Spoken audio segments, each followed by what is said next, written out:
Hello friends, last lecture में हमने study किया था इलेक्ट्रिक डाइपोल मोमेंट। इस लेक्चर में हम स्टडी करने वाले हैं torque acting on an electric dipole when place in uniform electric field. You know this quantity, that is torque. Torque is one physical quantity which produce purely rotational motion. अभी देखो, ये जो dipole हमने यहाँ पे कंसिडर किया है A B dipole, जिसका लेंथ यल है। जब ये डाइपोल हम यूनिफॉर्म इलेक्ट्रिक फील्ड में प्लेस करेंगे तो इस पे टॉर्क कितना एक्ट होगा वो हमें निकालना है। इसीलिए हमने यहाँ पे ये यूनिफॉर्म इलेक्ट्रिक फील्ड कंसीडर किया, जिसका इलेक्ट्रिक फील्ड इंटेंसिटी ई है, और इसमें हमने एक डाइपोल यहाँ पे प्लेस किया। तो जब हम डाइपोल ये यूनिफॉर्म फील्ड में प्लेस करने वाले हैं तो कैसे प्लेस करेंगे, such that angle between this axis of the dipole and direction of magnetic field is theta. तो अभी देखो, जब हम डाइपोल ये फील्ड में प्लेस करने वाले हैं तो due to this electric field this plus Q charge at a experience electrical force in the direction of electric field, that is plus QE, and this negative charge experience electrical force that is minus QE in opposite direction to the field. तो अभी देखो, ये जो यहाँ पे दो force act हुए हैं plus QE and minus QE, these two forces are equal in magnitude but opposite in direction. अभी देखो, ये दोनों फोर्सेज जो है ये पैरेलल है, parallel to each other, therefore they produce couple, and you know that movement of couple is nothing but the torque acting on this given dipole. तो अभी देखो, जब इस पे यहाँ पे समझो ये पेन मैंने डाइपोल कंसिडर किया तो इस साइड में एक फोर्स एक्ट होगा और इस साइड में एक फोर्स एक्ट होगा, तो ये डाइपोल ऐसे फील्ड के डायरेक्शन में अलाइन होगा। तो फील्ड के डायरेक्शन में अलाइन होने के लिए यहाँ पे कितना टॉर्क लगने वाला है वो हमें यहाँ पे डिटरमाइन करना है। तो वो टॉर्क डिटरमाइन करने के लिए इस फिगर को हम यहाँ पे कंस्ट्रक्ट करने वाले हैं। कैसे? First, draw a parallel line to the electric field, and next draw a perpendicular line to this electric field. This parallel line and perpendicular line meet at point C, therefore this angle is 90। अभी देखो, ये angle 90 हो गया।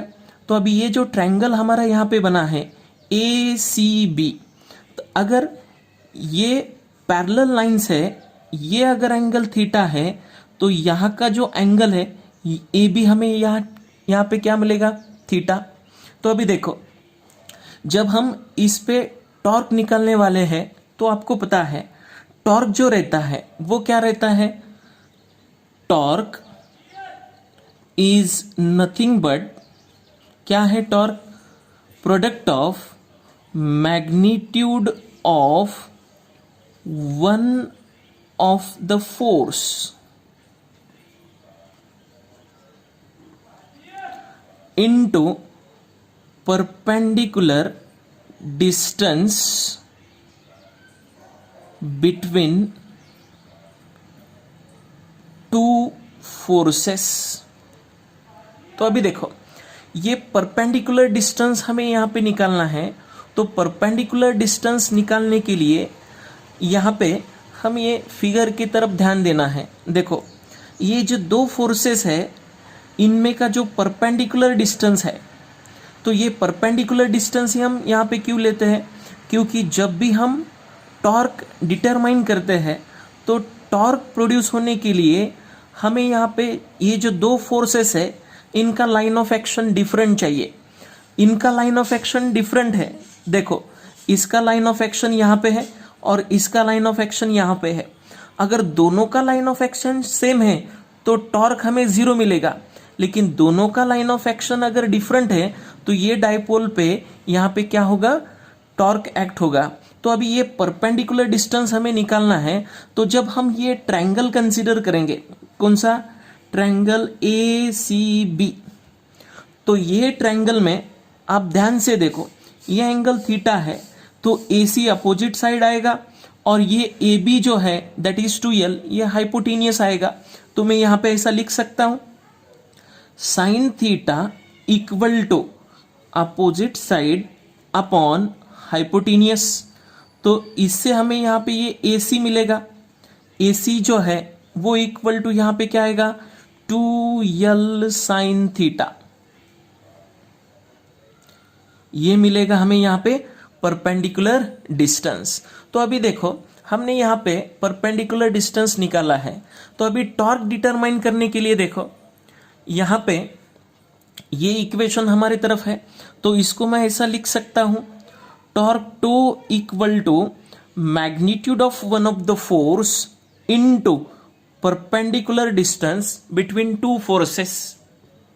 तो यहाँ पे F और AC की वैल्यू हम जब प्लेस करेंगे तो हमें यहाँ पे टो इक्वल टू क्या मिलेगा QE into 2l sign theta. अभी देखो ये इक्वेशन में ये जो टर्म है Q इंटू 2l, इसको हम क्या बोलते हैं electric dipole moment, that is P।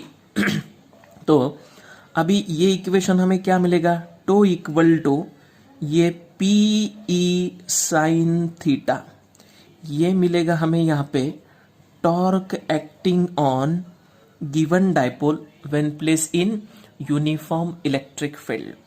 अभी यहाँ पे ये जो इक्वेशन हमें यहाँ पे मिला है, इसको मैं कंसिडर करता हूँ first equation, tau equal to PE sine theta. अभी देखो ये जो एंगल यहाँ पे हमने कंसिडर किया है थीटा, ये थीटा एंगल किसमें का है, angle between vector P and vector E।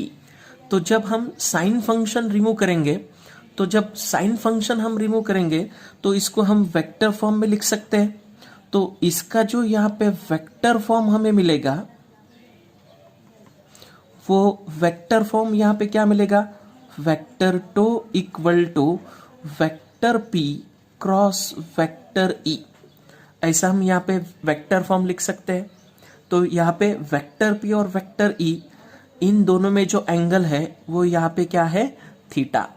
तो अभी ये जो इक्वेशन हमें यहाँ पे मिला है, ये इक्वेशन से हम यहाँ पे दो कंडीशन निकाल सकते हैं।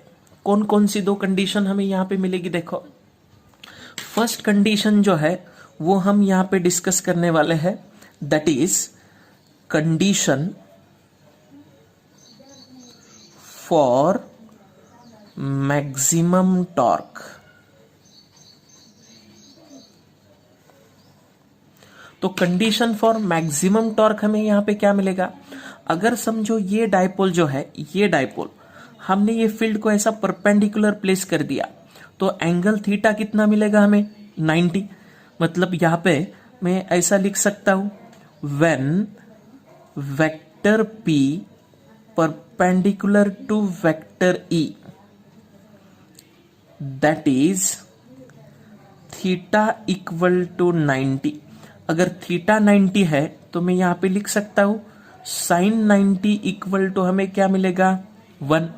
साइन 90 इक्वल टू अगर 1 है तो यहां पे देखो ये फर्स्ट इक्वेशन हमें क्या मिलेगा, this tau max equal to हमें मिलेगा PE।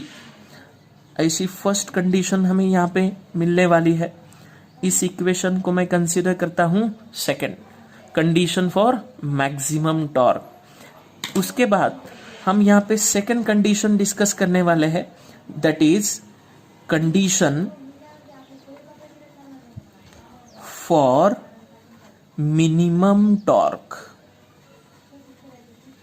अभी मिनिमम टॉर्क के लिए हमें क्या कंडीशन मिलने वाली है, देखो ये जो यहां पे हमने डाइपोल कंसीडर किया है, अगर ये डाइपोल को हमने फील्ड के डायरेक्शन में कंसीडर किया तो यहां पे ऐसी कंडीशन हम यहां पे लिख सकते हैं। कौन सी कंडीशन, देखो when vector P parallel to vector E, that is theta equal to 0 degree. अगर थीटा की वैल्यू 0 है तो हमें साइन थीटा इक्वल टू क्या मिलेगा, 0। इसीलिए ये वैल्यू जब हम ये इक्वेशन फर्स्ट में प्लेस करने वाले हैं तो हमें यहाँ पे मिनिमम टॉर्क जो है टो मिन इक्वल टू क्या मिलेगा, 0। ऐसा हम यहाँ पे लिख सकते हैं मिनिमम टॉर्क। अभी ये कंडीशन जो है मैक्सिमम और मिनिमम टॉर्क के लिए, इससे हम एक ग्राफ यहाँ पे डिस्कस करेंगे। ग्राफ क्यों यहाँ पे हम डिस्कस करेंगे, क्योंकि नीट एग्जाम में एमसीक्यू के लिए आपको graph between torque and theta पूछते हैं, तो इसीलिए वो निकालने के लिए मैं यहाँ पे क्या कंसीडर करता हूँ, देखो graph between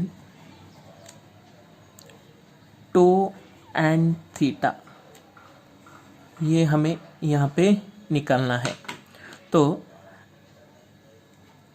along Y axis यहाँ पे हम कंसिडर करेंगे टॉर्क टो, और अलोंग एक्स एक्सिस यहाँ पे हम कंसिडर करेंगे ये एंगल थीटा। तो देखो यहाँ पे अगर थीटा की वैल्यू 0 है, थीटा की वैल्यू अगर यहाँ पे 0 हमने कंसिडर की तो आपको ये कंडीशन पता है साइन 0 0, तो यहाँ पे मिनिमम टॉर्क हमें मिलेगा। उसके बाद जब थीटा हम 90 से बढ़ाएंगे, थीटा की वैल्यू 90 है तो मैक्सिमम मिलेगा, फिर से 180 के लिए 0, फिर से अगर 90 से हम बढ़ाएंगे तो 270 के लिए निगेटिव मिलेगा, और फिर से 360 के लिए हमें क्या मिलेगा, 0। तो यहाँ पे देखो ये जो नेचर है इस ग्राफ का, ये हमें यहाँ पे ऐसा मिलेगा। मतलब ये जो एंगल है यहाँ पे 90 डिग्री के लिए हमें यहाँ पे क्या मिलने वाला है, दिस मैक्सिमम टॉर्क, बराबर है। ऐसा हम यहाँ पे निकाल सकते हैं। ये एंगल आएगा यहाँ पे कितना, 180, ये जो है ये यहाँ पे कितना 270, और ये यहाँ पे कितना 360। तो ये ग्राफ का नेचर हमें मिलेगा टॉर्क और थीटा के लिए। Thank you.